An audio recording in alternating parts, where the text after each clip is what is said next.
गुरु भक्त परिवार, मुंबई, महाराष्ट्र।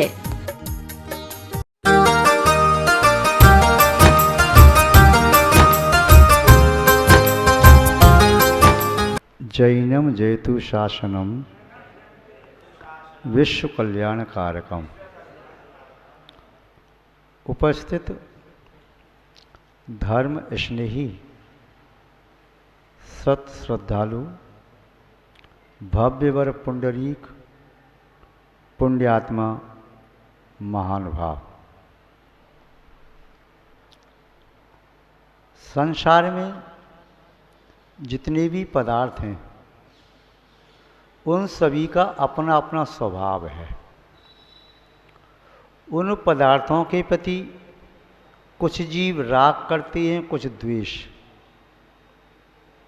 कुछ जीव ऐसे भी हैं जो उन पदार्थों के प्रति राग द्वेष नहीं करते, उनके प्रति समभाव रखते हैं। राग करने वाला जीव भी संसार के बंधन को प्राप्त होता है, द्वेष करने वाला जीव भी संसार के बंधनों को प्राप्त होता है, क्योंकि राग द्वेष करना हमारा स्वभाव नहीं है। हमारा स्वभाव इससे परे है। राग द्वेष करना मर्यादा का उल्लंघन करना है, और जिस किसी जीव ने भी मर्यादा का उल्लंघन किया है उसने बंधनों को, दुख को, दुरावस्था को, अशांति को, कलह को, दुर्गति को प्राप्त किया है। सूर्य अपना प्रकाश भेदभाव से नहीं देता कि राजा के महल पर मेरा प्रकाश पहुँचे, किसी गरीब की झोंपड़ी पर न पहुँचे, या कोई पुण्य कार्य कर रहा है उसके घर में मेरा प्रकाश पहुँचे, पाप कार्य करने वाले के घर में न पहुँचे, या कोई साधना कर रहा है तो उसके यहाँ प्रकाश पहुँचे, विराधना करने वाले के न पहुँचे। चंद्रमा की चांदनी सबके लिए समान होती है, सूर्य का प्रकाश सबके लिए समान होता है, वायु की गति, वायु का प्रवाह सबके लिए समान है, आकाश और पृथ्वी सबके लिए समान स्थान देते हैं। इसी तरह महापुरुष किसी के प्रति राग द्वेष की प्रवृत्ति नहीं करते, क्योंकि वे तत्ववेत्ता होते हैं, तत्वज्ञानी होते हैं, तत्वचिंतक होते हैं। और तत्व का अर्थ होता है स्वभाव। जिस वस्तु का जो स्वभाव है उसका श्रद्धान करना ही तो संभव दर्शन है। आप पढ़ते हैं तत्वार्थ श्रद्धानम संभव दर्शन। तत्वार्थ श्रद्धानम संभव दर्शनम, अर्थ से तत्व, किस पदार्थ का क्या स्वभाव है वैसा श्रद्धान करना ही संभव दर्शन है। इसलिए समृद्ध का अर्थ होता है कि जिसके जीवन में अब समीचीनपना आ गया। जब समीचीनपना आ गया तो मिथ्यापना अलग हो गया। मिथ्यापना यदि है तो समीचीनपना पूरी तरह से नहीं आएगा, और समीचीनपना पूरी तरह से आ गया तो मिथ्यापना अब पूरी तरह से नहीं रह सकता। यद्यपि तीसरे स्थान में सम्यक मिथ्या दोनों रहते हैं, इसलिए उसे प्योर संभव दृष्टि भी नहीं कह सकते और प्योर मिथ्या दृष्टि भी नहीं कह सकते। महानुभाव, किंतु संभव दृष्टि जीव, उसकी दृष्टि आत्मा के प्रति होती है। चाहे आत्मा को शुद्ध कर पा रहा या नहीं, किंतु आत्मा उसकी दृष्टि में आ गया, उसे भेद विज्ञान हो गया कि शरीर अलग है, आत्मा अलग है। अभी तक देह और जीव को एक मान रहा था, बहिरात्म बुद्धि वाला था, अब अंतर आत्मा हो गया, उसने शरीर और आत्मा में अंतर डाल दिया, दोनों के अंतर को, गुण धर्म स्वभाव को समझ लिया। इसलिए वह पर पदार्थों के प्रति द्वेष बुद्धि या ग्लानि का भाव नहीं रखता। परम पूज्य आचार्य भगवान श्री अम्बचन स्वामी जी ने जो दो प्रकार की विचिकित्सा कही, एक भाव विचिकित्सा और द्रव्य विचिकित्सा, दोनों प्रकार की विचिकित्सा ग्लानि जीतना चाहिए। उनके इस शब्दों में देखते हैं, पुरुषार्थसिद्धि उपाय में 25वीं कारिका में लिखा उन्होंने, चोत्तषणा शीतोष्ण प्रवृत्तिषु नाना विदेशु भावेषु द्रव्येषु पुरीषादिषु विचिकित्सा नैव करणीया। विचिकित्सा नैव करणीया, गिलानी नहीं करना चाहिए। नैव शब्द उस विषय पर जोर दे रहा है। विचिकित्सा न करणीया ना कहते तब भी नहीं करना चाहिए, पर नहीं कह दिया तो न ईव गिलानी न ही करना चाहिए, नहीं और न ही दोनों में जोर है। नहीं कहने पर सामान्य बात हो गई, नहीं करना चाहिए। गिलानी करनी ही नहीं है, करनी ही नहीं है, इसका आशय है चाहे कुछ भी हो किंतु भाव में गिलानी नहीं और द्रव्य के प्रति गिलानी नहीं। तो ये जब उस धर्मात्मा में भाव आता है तब वह निर्विशेष अंग को प्राप्त कर पाता है। और ये शरीर है, इसका स्वभाव असुचि है किंतु ये पवित्र हो जाता है। रत्न से पावन जिनका यह औदारिक तन है, गुप्ति शमति अनुप्रेक्षा में रत रहता मन है। ये गुप्ति शमति महावत आदि से रत्न से शरीर पावन हो जाता है। इसलिए मुनि महाराज के शरीर की भी पूजा की जाती है, जीवंत शरीर की भी, और समाधि हो जाए तो उनके समाधिस्थ पार्थिव शरीर की भी पूजा की जाती है। क्यों? उस शरीर में रत्नत्रयधारी आत्मा ने निवास किया, उस शरीर के माध्यम से रत्नत्रय की साधना की। वह शरीर रत्नत्रय की साधना में सहायक बना था। उस शरीर में जो आत्मा थी उस आत्मा में शंभु दर्शन था, समदर्शता क्षणचात का पालन किया। उस आत्मा में ज्ञान था, यह शरीर उनके ज्ञान की वृद्धि साधना में सहायक बना। उस शरीर में जो आत्मा थी उसने संयम का पालन किया, यह शरीर उनकी संयम साधना में सहायक बना। इसलिए शरीर भी पूजनीय हो गया। और रत्नत्रयधारी का शरीर तो ठीक है, यदि उनके चरणों से स्पर्शित जल भी होता है तो वह भी पूजनीय होता है, गंधोदक होता है। पड़गाए धोए चरण गंधोदक सिर लाए। मुनराज का पड़गान करता है, चरण धोता है, गंधोदक सिर पर लगाता है। इतना ही नहीं, मुनि महाराज का चरण जहाँ पड़ जाए वह धूल भी पूजनीय हो जाती है। लोग हम कई बार देखा है, जैसे पुरुष वर्ग महाराज के चरण छू लें, नहीं छूने मिले तो क्या करते हैं, जहाँ महाराज जी बैठे सिंहासन को छू के आते हैं। कई बार महिलाएं, महाराज जी नहीं है, तख्त खाली पड़ा है, उस तख्त के दोनों हाथों से चरण छू के आ जाते, सिंहासन के चरण छू के आते। और भूदत्त दास ने तो कह ही दिया है, जे गुरु चरण जहाँ जगह धरे जग में तीर्थ है, सो रज मम मस्तक चढ़ो भूत मांगे। भूधर उस चरण को रज को मांगता है। विहार करते समय कई बार देखा है, कुछ जनितर महिलाएं देखती हैं कि मुनि महाराज जी जा रही हैं तो भी अपनी चप्पल जूते आदि उतार करके साइड में हाथ जोड़ के खड़ी हो जाती हैं। जब हमारा विहार हो जाता है तो क्या करती हैं, चरण के चिन्ह थे वहाँ से धूली उठा करके अपने पल्लू में बांध देती। साहब को ने पूछा, भाई ये क्यों बांध रहे? अरे ये धूली क्यों उठा रहे? धूली नहीं, यह तो पवित्र रज है, भगवान की रज है। घर में इससे रखते ही क्लेश दुख बीमारी नहीं होती। और हमने तो प्रैक्टिकल करके देखा है, यदि घर में किसी का स्वास्थ्य खराब हो जाए, ये धूली उनके सिर पर डाल दो, माथे से लगा दो तो स्वास्थ्य ठीक हो जाता है। यहाँ तक पानी में घोल के पिला दो तो बुखार आदि तो ठीक हो जाते हैं। क्या श्रद्धा है, क्या भक्ति है। तो महानुभाव, जिस व्यक्ति ने उस आत्मा को जाना है वह गिलानी नहीं करता। आचार्य अमृतचंद स्वामी कह रहे, क्षुद तृष्णा शीतोष्ण क्षुदा, शरीर क्षुदा से जीर्ण शीर्ण हो गया, पेट और पीठ लग गई, गाल पिचक गई, आंखें धस गईं, उपवास करते करते शरीर नहीं वो कंकाल जैसा बचा है। उस कंकाल को देख करके भी स्वर्ग के देवता इंद्र और संवदृष्टि जीव चक्रवर्ती आदि क्या कह रहे हैं, हे भगवान मैं दर्शन करके धन्य हो गया। इनका शरीर का तो कण कण पूज्य है, रोम रोम पूज्य है, वह कंकाल को देख करके साष्टांग प्रणाम कर रहा है। यदि कोई भोगी व्यक्ति का शरीर ऐसे कंकाल हो जाता तो कोई ऐसी पूजा नहीं करता। उन शरीर में क्या दीप्ति है, क्या कांति है, और वह आनंद का अनुभव कर रहे हैं। क्षुधा से या पिपासा से, प्यास के मारे कंठ में प्राण आ गई, फिर भी धर्म के प्रति गिलानी नहीं। न तो मुनि महाराज के मन में गिलानी, इतनी क्षुधा में कैसे सहन करूं, मैं नहीं साध सकता धर्म, मैं धर्म की साधना नहीं कर सकता, तो धर्म के प्रति गिलानी नहीं। क्षुधा कितनी भी तीव्र हो, प्यास कितनी भी तीव्र हो, तब भी धर्म के प्रति गिलानी नहीं। धर्म के फलों में अविश्वास नहीं, धर्मात्मा के प्रति गिलानी का भाव नहीं, या शीत की बाधा हो गई, ऐसी हवा चल रही है जैसे मानो तीर सी लग रही हो, दिगंबर साधु का वह नग्न शरीर विहार कर रही, ऐसा लग रहा है हवा सीने से पार हुई जा रही हो, थर थर काँप रही हैं, रोम रोम खड़े हो रही हैं, और कभी वो कोहरा पड़ रहा है, कभी बूंदाबांदी हो गई। उस समय वह साधु कभी मन में ये नहीं सोचते मेरी बस की साधना नहीं है, मैं नहीं कर सकता ये साधना, आज पंचम काल में साधना नहीं हो सकती, ऐसा सोच करके धर्म के प्रति कभी गिलानी का भाव नहीं लाते।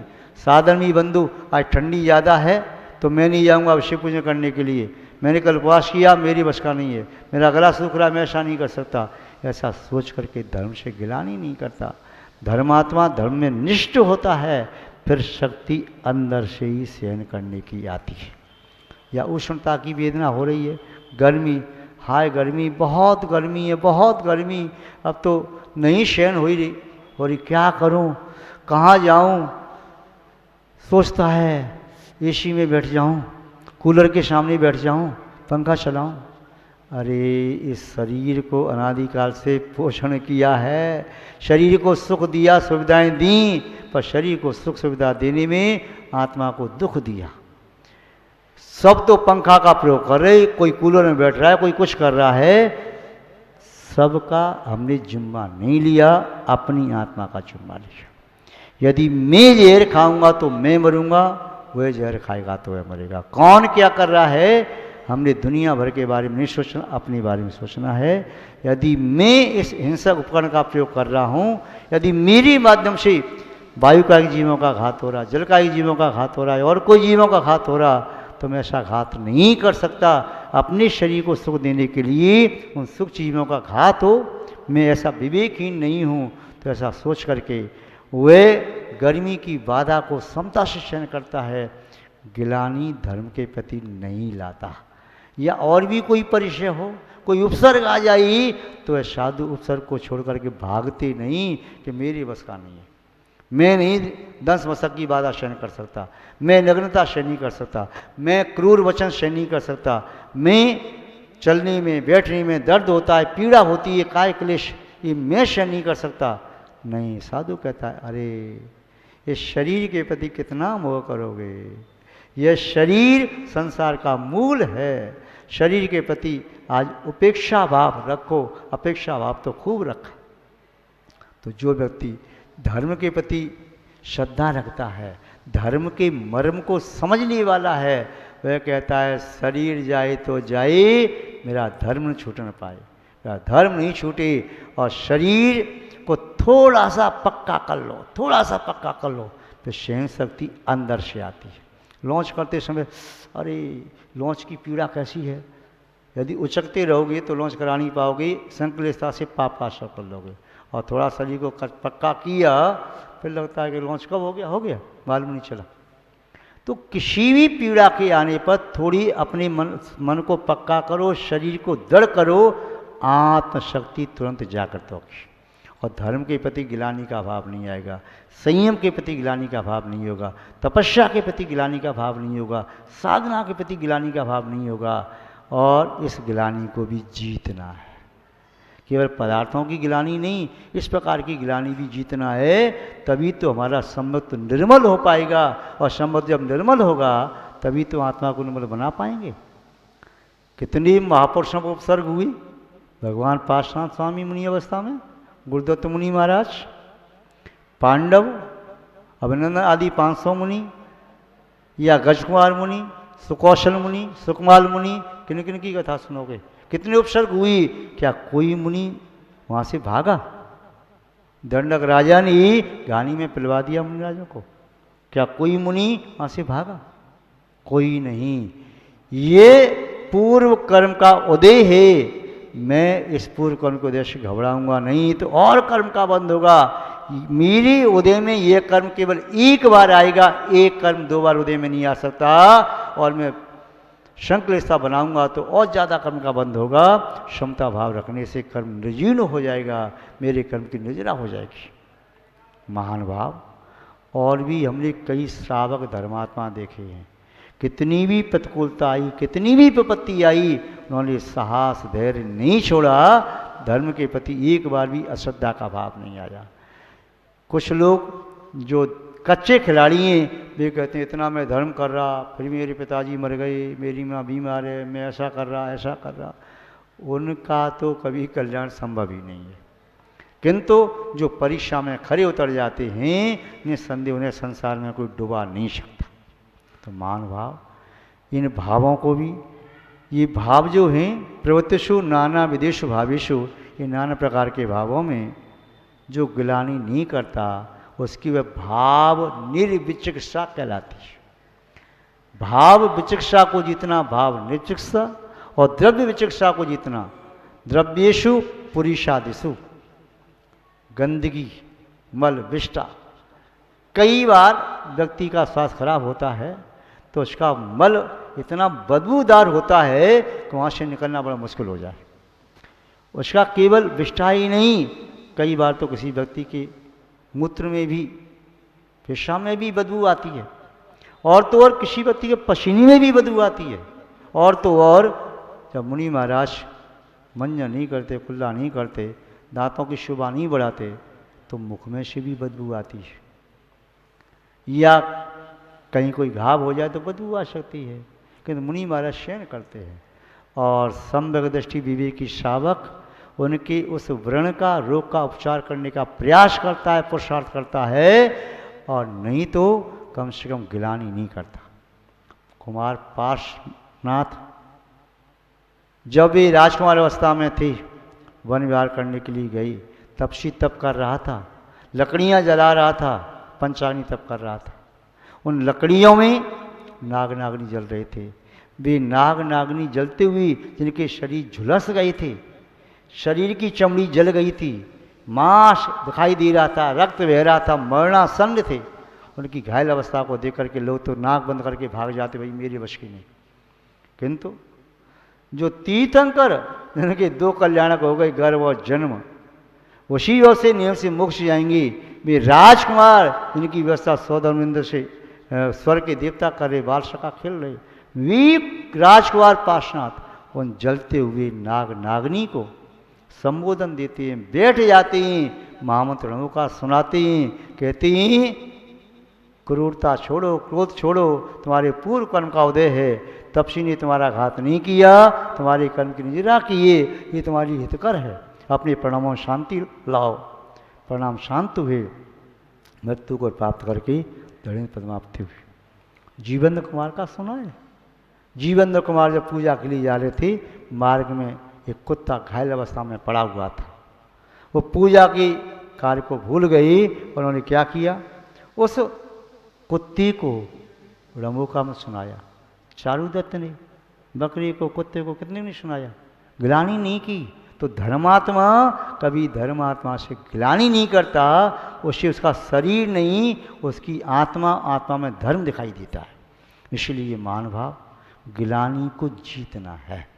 द्रव्येषु प्रीषादसु विचिकित्सा नहीं करनी, या गंदे पदार्थों में भी गिलानी नहीं करना चाहिए। यही वास्तव में निविचिकित्सा अंग है। आप सब उस निविचिकित्सा अंग का पालन करो। जो निविचिकित्सा अंग का पालन कर सकता है वही वैयावती कर सकता है।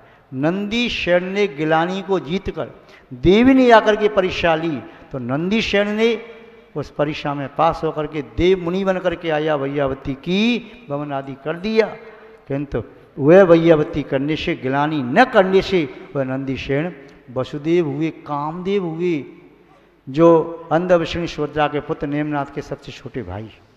तो हमें और आपको भी कभी गिलानी नहीं करना है। यदि वास्तव में धर्म के मर्म को जानना चाहते हो तो पदार्थ के स्वरूप को समझो, गिलानी मत करो, आत्मा को देखो, आत्मा को जानो, उसकी शक्ति को पहचानो, उनके गुण धर्म को प्राप्त करने की भावना भाव। आज बस इतना ही पर्याप्त है। जय बोलिए श्री शांतनाथ भगवान की, परम पूज्य आचार्य गुरुदेव श्री विद्यानंद जी महाराज की, अहिंसा में विश्व धर्म की।